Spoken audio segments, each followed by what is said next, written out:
presentation is based on this article, and this work is done in collaboration with Professor Narayan Banerjee and Dr. Anand Dasgupta. The motivation of our work is to say the thermodynamic viability of a cosmological model that gives rise to a late time cosmic acceleration via the generalized second law of thermodynamics. And then next, we want to check if this model is thermodynamically stable or not. So at first, we consider this specially flat FRW metric, where this AT is the scale factor. And we consider an answer on the scale factor, that the scale factor varies as sine hyperbolic t to the power 2/3. This answer is tailored to imitate the characteristics inherent to lambda CDM model. That in matter dominated era, the scale factor varies as t to the power 2/3, and in lambda dominated era, the scale factor varies exponentially. So we consider the present value of the scale factor to be 1 and this T0 to be 1. So we want our cosmological parameters as well as our thermodynamic parameters in terms of redshift. So we define redshift and then we write the cosmic time in terms of redshift. Then we calculate the Hubble parameter. We define Hubble parameter as A dot by A, and throughout my presentation, this over dot implies that this is the time derivative of the quantity. So we calculate the Hubble parameter in terms of redshift, and then we define the deceleration parameter in terms of redshift. So when we plot the deceleration parameter as a function of z, we find that time at this redshift value. This implies that the expansion of our universe goes from decelerated phase to accelerated phase at the value of redshift around 0.4 for our model. Next, for thermodynamic analysis, we consider the dynamical apparent horizon instead of the event horizon. So the horizon entropy is the entropy of the dynamical apparent horizon. And in specially flat FRW metric, the radius of the apparent horizon goes as 1 over Hubble parameter. From that, we can calculate the area and the volume of the apparent horizon as this, and given the entropy of the apparent horizon as 2 pi a in the unit of 8 pi g equals to 1, we can calculate the rate of change of horizon entropy in terms of Hubble parameter and its time derivative. So next we consider that the fluid inside the horizon is in thermal equilibrium with the horizon itself. So now the question is this assumption valid? So Mimoso and Diego showed that the thermodynamic equilibrium with the thermodynamic equilibrium between the radiation and the cosmic horizon cannot be achieved. This limitation arises due to Wien's law because this ensures that the typical wavelength of the radiation is consistently larger than the horizon radius. But for non-relativistic particles, this thermodynamic equilibrium can be achieved. And when we consider that thermodynamic equilibrium between the dark energy component and the horizon, it is also consistent, and in our work we do not include a radiation component.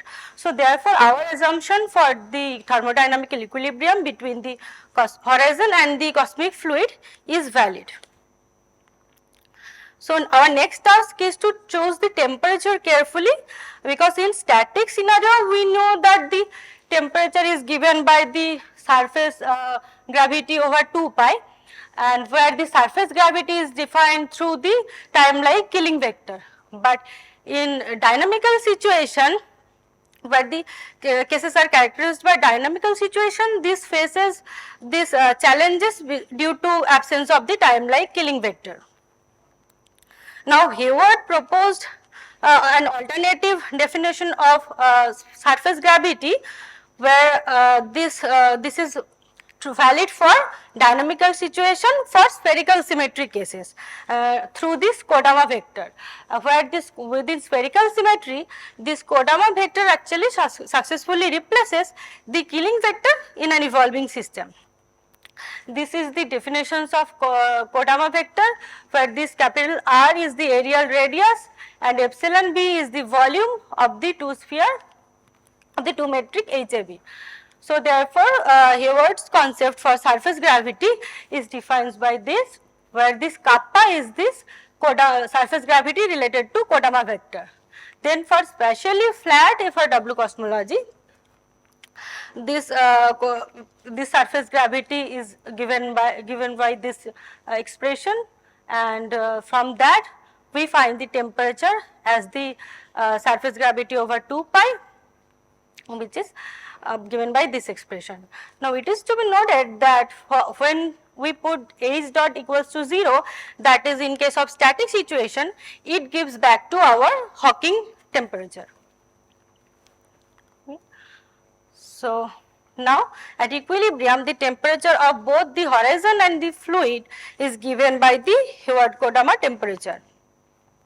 Next we apply the first law of thermodynamics to the fluid inside the horizon, and then these are the field equation in the unit of 8 pi g equals to 1, where rho and p are the total energy density and pressure of the matter content. So from this we can find out the rate of change of entropy inside the fluid, where in the second equation I have incorporated these field equations here, and then incorporating the Hayward-Kodama temperature we arrive at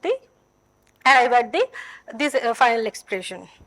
Next, to calculate the total entropy, rate of change of total entropy, we sum over this expression with the rate of change of horizon entropy to find out this expression. So next our task is to check whether our model is thermodynamically viable or not through GSL. So according to this generalized second law of thermodynamics, the total entropy of the universe cannot decrease. So this S total dot is always should be greater than 0. So when we plot this for our model, we see that S dot is always remains positive.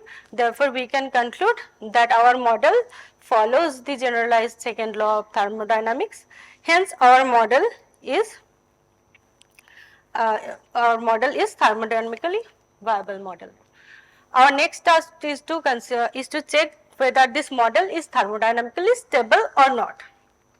To check this thermodynamic stability, the entropy of the fluid inside the horizon has to be maximized. So this Hessian matrix of this entropy should be negative semi-definite. And from these conditions, we get that these two conditions should be satisfied simultaneously in order to achieve this thermodynamic stability. In the first condition depends on the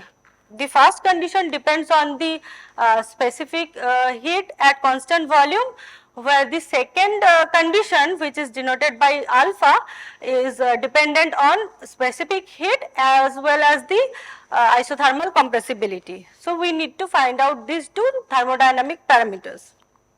So we calculate Cv in terms of redshift and beta T, that is isothermal compressibility, in terms of redshift.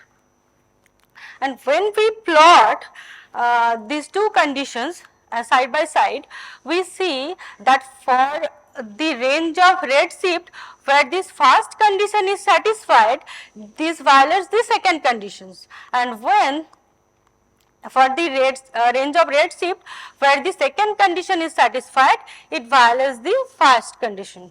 Therefore, these two conditions are not satisfied simultaneously. Therefore, our model is not thermodynamically stable. But when we plot the specific heat capacity at constant volume, we find an interesting result, that CV shows discontinuity at a particular value of redshift.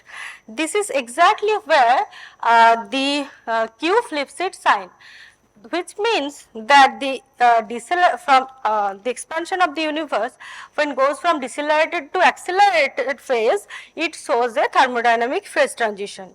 And we have checked that there is no discontinuity in the first order derivative of the entropy. Therefore, it is a second order phase transition, and the order parameter is the deceleration parameter. Here is the summary of my talk. So, thank you.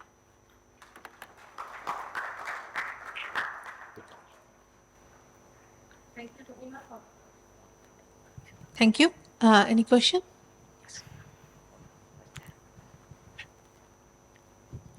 To calculate the Hessian matrix in order to check the thermodynamic stability, why don't you consider the total entropy? No. You just consider the matter field's entropy. Yes. Why don't you consider the total entropy? Because we want to check this fluid is thermodynamically stable or not the. No, I think the system is, there are two systems, right? Matter field plus horizon. So you need to check the whole system is stable or not. Okay. I mean, that's my opinion. You can think of that. If you take the total entropy, it may be thermodynamically stable, maybe. But there is one catch when actually there is one article that is Cosmographic Study of Universe's Heat Capacity by Luongo, where he showed that to posit it is necessary to consider CV to be negative when universe is universe goes in accelerated expansion. From this you can see that when CV is negative, if CV is negative, that will always give rise to this violation of this first condition. No, that is only with SE. That is only with matter field's entropy. I am talking about total entropy. No, if we consider also the total entropy, the CV will also be, this is the general form, right? Here we have not considered any model or anything. So, this is always minus 1 over T square CV. When in accelerated expansion, if CV is negative, that means this term will become positive. So, this will violate this first condition. So, this will in accelerated expansion, this will, if CV goes negative, then it will always violate this condition.